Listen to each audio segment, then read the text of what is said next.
Student अस्सलाम वालेकुम viewers, उम्मीद करता हूँ आप लोग खैरियत से होंगे। तो स्टूडेंट्स, आज मैं एक नए टॉपिक के साथ आप लोगों के साथ हाजिर हूँ। तो हमारा जो टॉपिक है वो है 10.1 की जो थ्योरम है वो हम पढ़ेंगे आज। तो यहाँ पे क्या कह रहा है कि if two angles and non included side of one triangle, कि अगर हमारे पास दो एंगल्स और एक नॉन इंक्लूडेड साइड हो उस ट्राइंगल का। जैसे देखिए फॉर एग्जांपल यहाँ पे हमारे पास कितने ट्राइंगल है, दो। एक है ए, बी और सी, ठीक है स्टूडेंट। उसके बाद दूसरा ट्राइंगल है हमारे पास डी, ई और एफ। ये दो ट्राइंगल है हमारे पास। तो वो क्या कह रहा है कि if two angles and non included side of one triangle are congruent to the corresponding angles and non included side of another triangle. इसका मतलब क्या है स्टूडेंट, मैं आपको समझाता हूँ। वो कह रहा है कि एक ट्राइंगल की ये दो एंगल्स जो है हमारे पास और दूसरे ट्राइंगल्स की ये दो एंगल्स जो है हमारे पास, ये करस्पॉन्डिंग एंगल इसको इसलिए कहते हैं कि इस एंगल की करस्पॉन्डिंग एंगल एंगल ई है और एंगल सी की करस्पॉन्डिंग एंगल एंगल एफ है।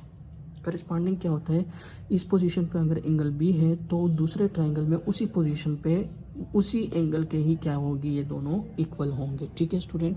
तो ये हमें दिया हुआ है कि अगर दो एंगल्स जो है वो एक ट्राइंगल्स में क्या हो, कंग्रुएंट हो, और उसके बाद उसका जो एक नॉन इंक्लूडेड साइड है जो बी सी है और एक है ई एफ, ये दोनों इसके क्या है, नॉन इंक्लूडेड साइड है।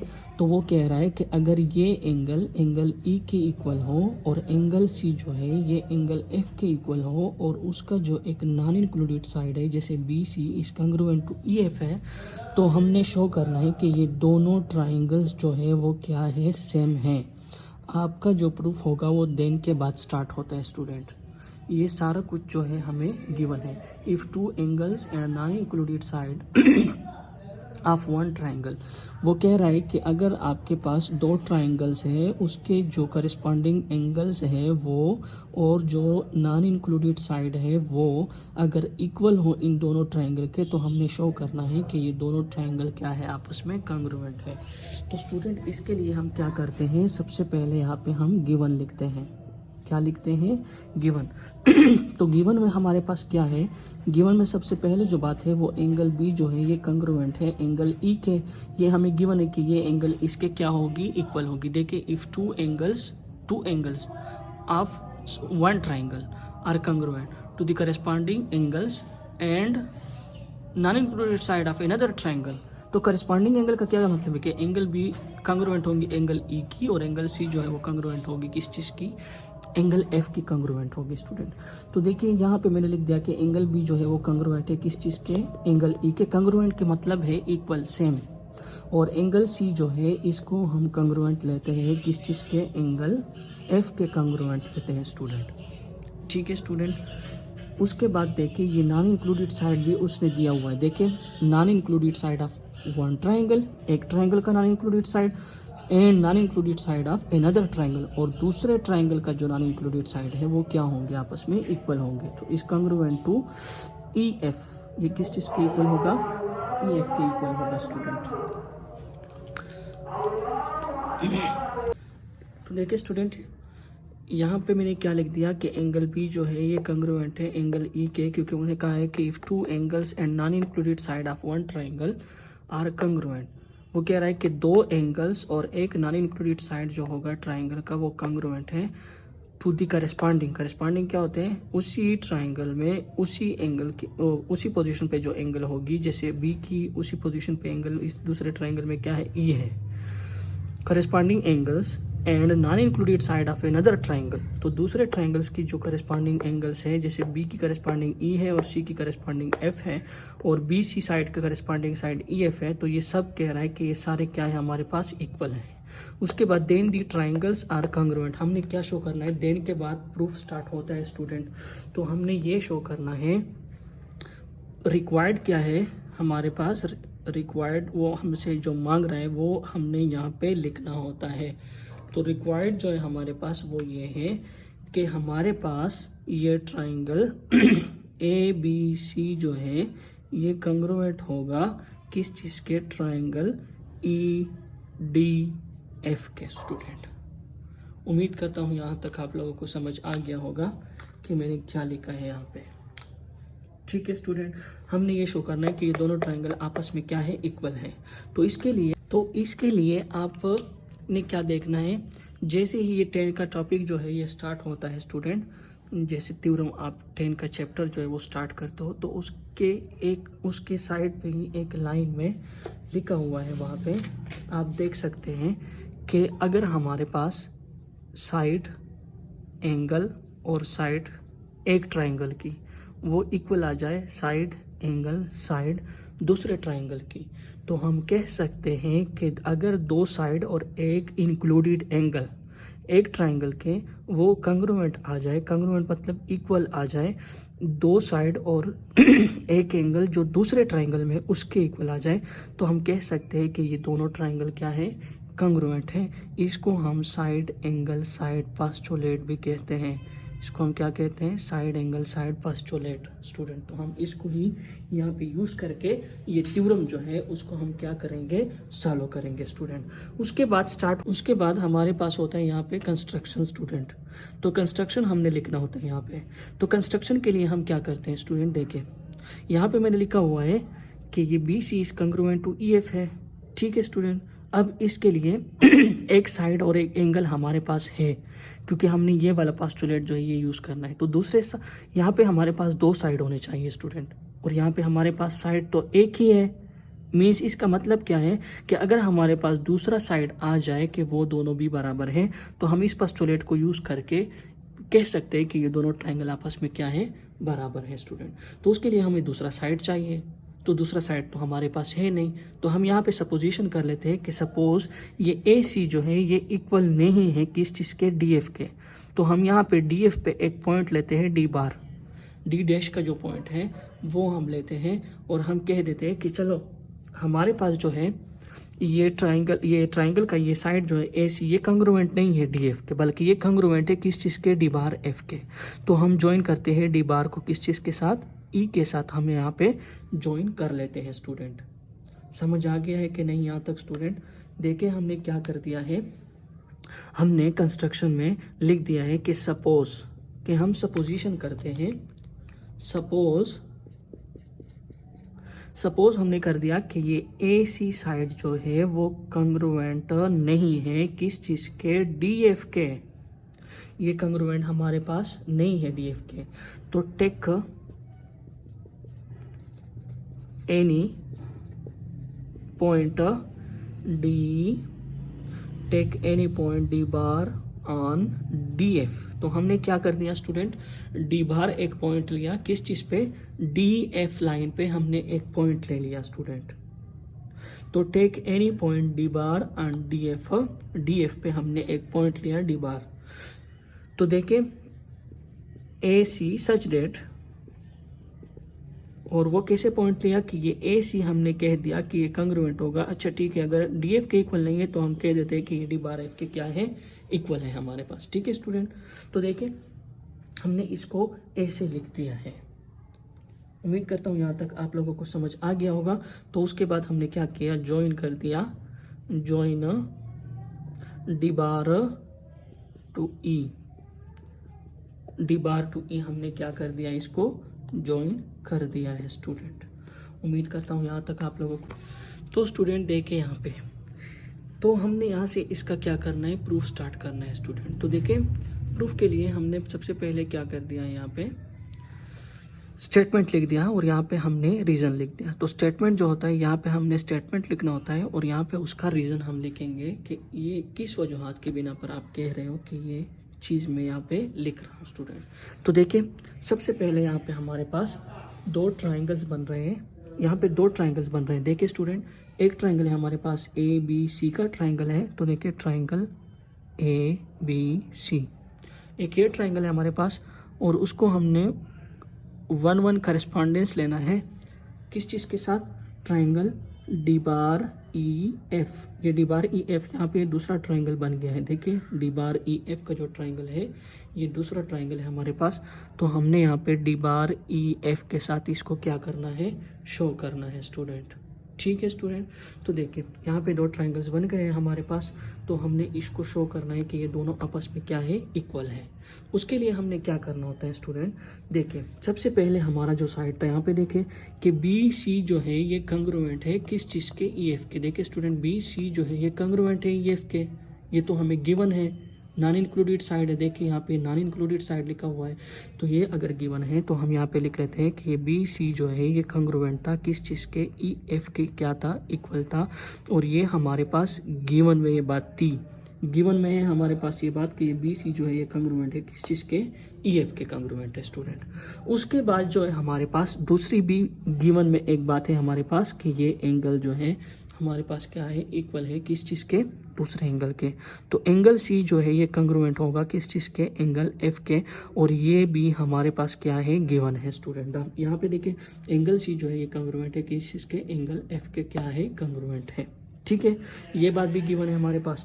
उसके बाद देखिए स्टूडेंट यहाँ पे मैंने लिख दिया है, कंस्ट्रक्शन में क्या कर दिया है कि ए सी जो है ये कंग्रुएंट है किस चीज़ के, डी बार एफ के लिखा हुआ है। देखिए स्टूडेंट मैं ये नहीं कह रहा कि ये ए सी कंग्रुएंट है डी एफ के, क्योंकि ये पास्टुलेट में नहीं ले रहा, मैंने कह दिया कि नहीं ये ए सी जो है ये कंग्रुएंट है डी बार एफ के।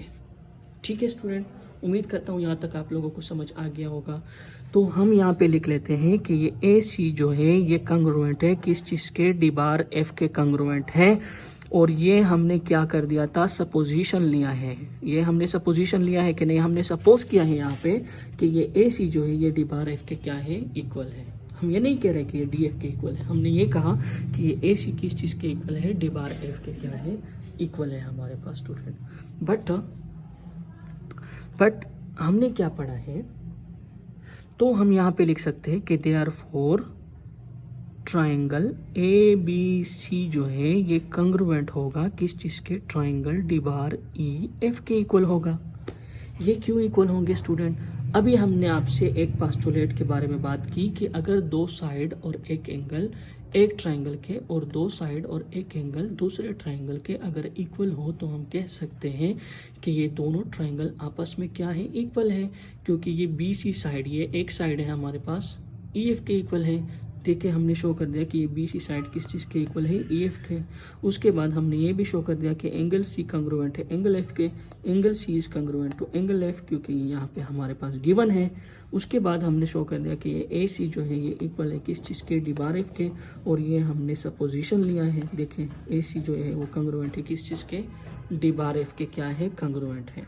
तो हमने लिख दिया कि ये तो इन दो साइड हमने चेक कर दी, ये दो हमारे पास क्या है, साइड्स है। ठीक है स्टूडेंट, और ये हमारे पास ये एक एंगल है। तो हमने क्या कर दिया है, दो साइड और एक एंगल को दोनों ट्रायंगल में शो कर दिया है कि ये दोनों इक्वल है। तो मैं लिख सकता हूँ कि ये दोनों ट्रायंगल आपस में क्या है, कंग्रुएंट है। क्यों लिख सकता हूँ, क्योंकि ये side angle side is congruent to side angle side, कि एक ट्रायंगल के साइड एंगल साइड जो है वो कंग्रुएंट आ गए हैं दूसरे ट्रायंगल के साइड एंगल साइड के। तो स्टूडेंट देखिए उसके बाद, तो अगर हमारे पास ये ट्रायंगल इक्वल है तो इसका क्या मतलब है स्टूडेंट, तो हेंस इसका मतलब ये है जब हमारे पास दो ट्रायंगल्स इक्वल आते हैं स्टूडेंट, तो उसके जो सारे एंगल्स हैं और सारे के सारे साइड्स जो है वो क्या होंगे, सारे इक्वल होंगे स्टूडेंट। इक्वल होंगे कि नहीं होंगे। तो यहाँ पे जो हमारे पास बात है वो ये है कि डी बार ई और एफ, ये हमारे पास कौन सी एंगल है, ये छोटी वाली जो एंगल है ये डी बार ई एफ। तो ये वाली जो एंगल होगी डी बार ई एफ की जो एंगल है ये कंग्रुएंट आ जाएगी किस चीज़ के, एंगल बी के कंग्रुएंट आ जाएगी। ठीक है स्टूडेंट, समझ आ रहा है कि नहीं स्टूडेंट, क्योंकि ये ट्रायंगल अगर हम लेंगे, ये वाला ट्रायंगल देखिए स्टूडेंट, अगर मैं यहाँ से इस डी को क्या कर दूँ, हटा दूँ, अभी हमारे पास ये नहीं है तो हमने ये वाला ट्रायंगल लिया हुआ है। ठीक है, तो देखिए स्टूडेंट यहाँ पे अगर मैं यहाँ पे ये ट्रायंगल यहाँ से डी जो है ये डी पॉइंट यहाँ पे से मैं हटा देता हूँ तो आप लोगों को समझ आ जाएगा। तो देखिए स्टूडेंट यहाँ पे ये ट्रायंगल है हमारे पास, तो देखिए इस एंगल को मैं ऐसे लिख सकता हूँ कि डी बार ई एफ। ये डी बार ई एफ का मतलब क्या है स्टूडेंट, ये तो मैंने आप लोगों को समझाया भी नहीं था, डी बार ई और एफ। तो देखिए स्टूडेंट यहाँ से हमने ये ट्रायंगल लिया है कि डी बार ई एफ, उस डी को हटा दिया है हमने। तो देखिए स्टूडेंट यहाँ पे डी बार ई एफ और यहाँ पे ए बी सी है। तो देखिए स्टूडेंट, यहाँ पे मैं आपसे एक बात कहना चाहता हूँ कि ये डी बार ई एफ जो है, ये हमारे पास ये डी बार ई एफ ये एंगल शो कर रही है, ई वाली जो एंगल है इसको शो कर रहा है। आपको पता होना चाहिए कि जो पॉइंट हम यहाँ पे मिड में लेते हैं उसी पे ही यहाँ पे क्या बनती है, एंगल बनती है हमारे पास स्टूडेंट। तो ये दूसरी एंगल जो है ये एंगल बी, इसको हम ऐसे भी लिख सकते हैं एंगल बी को कि एंगल ए बी सी, हम इसको ऐसे भी लिख सकते हैं स्टूडेंट। उम्मीद करता हूँ यहाँ तक समझ आ गया होगा। ये बी एंगल इसके मिड पॉइंट में है, तो इसका क्या मतलब है कि ये एंगल जो है ये बी पे बन रही है स्टूडेंट। तो देखिए यहाँ पे मैंने क्या लिख दिया है कि डी बार ई एफ जो है ये कंग्रुएंट होगा किस चीज़ के, एंगल बी के। तो डी बार ई एफ जो है ये एंगल बी के कंग्रुएंट है। ये दोनों कंग्रुएंट है क्योंकि ये दोनों ट्राइंगल सेम आ गए। तो ट्राइंगल अगर सेम है तो इसके सारे एंगल्स और सारे साइड्स क्या होंगे, इक्वल होंगे। तो सारे एंगल्स में ये एंगल भी आती है कि ये दोनों क्या होंगी, इक्वल होंगी स्टूडेंट। तो उसके बाद देखें, लेकिन हमने पढ़ा है यहाँ पे कि ये एंगल डी ई एफ जो है ये कंग्रुएंट है एंगल बी के। हमने तो ये पढ़ा है कि नहीं, ये डी बार नहीं, बल्कि यहाँ पे जो डी पॉइंट हमने लिया था वो डी बार डी ई एफ ये हमने लिया था कि ये सारी एंगल जो है ये किस चीज़ के इक्वल है, एंगल बी के। देखिए हमने पहले से यहाँ पे कह दिया है कि angle B is congruent to angle E. Angle E भी हम लिख सकते हैं और डी ई एफ भी लिख सकते हैं स्टूडेंट, आपकी मर्जी जो भी आप लिखना चाहते हो। तो हमने तो ये कहा था यहाँ पे कि एंगल बी जो है ये किस चीज़ के इक्वल है, एंगल ई के इक्वल है। ठीक है स्टूडेंट, मीन्स के डी ई और एफ की जो एंगल है ये कंग्रुएंट है किस चीज़ के, एंगल बी के। एंगल बी की क्या है, कंग्रुएंट है। तो देखिए स्टूडेंट यहाँ पे हमने ये कह दिया है स्टूडेंट, इसका मतलब क्या है कि ये डी ई एफ की जो एंगल है ये हमने किस चीज़ की जगह लिखी है, इसकी जगह हम एंगल ई भी लिख सकते हैं स्टूडेंट। ये इस एंगल ई की बात हो रही है। तो यहाँ पे तो मैंने लिखा था कि एंगल बी जो है ये कंग्रुएंट है एंगल ई के, और एंगल ई की जगह हम डी ई एफ भी लिख सकते हैं। अभी मैंने कहा कि ये ई हम लिखते हैं तो इसका मतलब ये है कि ये एंगल कौन सी एंगल पे बन रही है, ई पे बन रही है स्टूडेंट। तो देखिए जब ये इसके इक्वल, एंगल बी इसके भी इक्वल है और एंगल बी इसके भी इक्वल है, तो हम ये दोनों लिख सकते हैं कि ये दोनों आपस में क्या है, बराबर है। मीन्स के क्या है कि डी बार ई एफ जो है ये कंग्रुएंट है किस चीज़ के, डी ई एफ के इक्वल है हमारे पास। ठीक है स्टूडेंट, ये हमारे पास स्टेटमेंट जो था ये गिवन में था, ये स्टूडेंट गिवन में है। देखिए angle B is congruent to angle E, angle E की जगह हम डी ई एफ भी लिख सकते हैं स्टूडेंट। तो ये गिवन में है, तो डी बार ई एफ जो है ये कंग्रुएंट है डी ई एफ के, और ये हमने ट्रांजिटिव प्रॉपर्टी जो है वो यूज़ कर दी है यहाँ पे स्टूडेंट कि अगर एंगल बी इसके भी इक्वल है, एंगल बी इसके भी इक्वल है, तो ये दोनों भी आपस में क्या होंगे, इक्वल होंगे स्टूडेंट। उसके बाद देखिए स्टूडेंट, देयरफॉर यहाँ पे आ गया।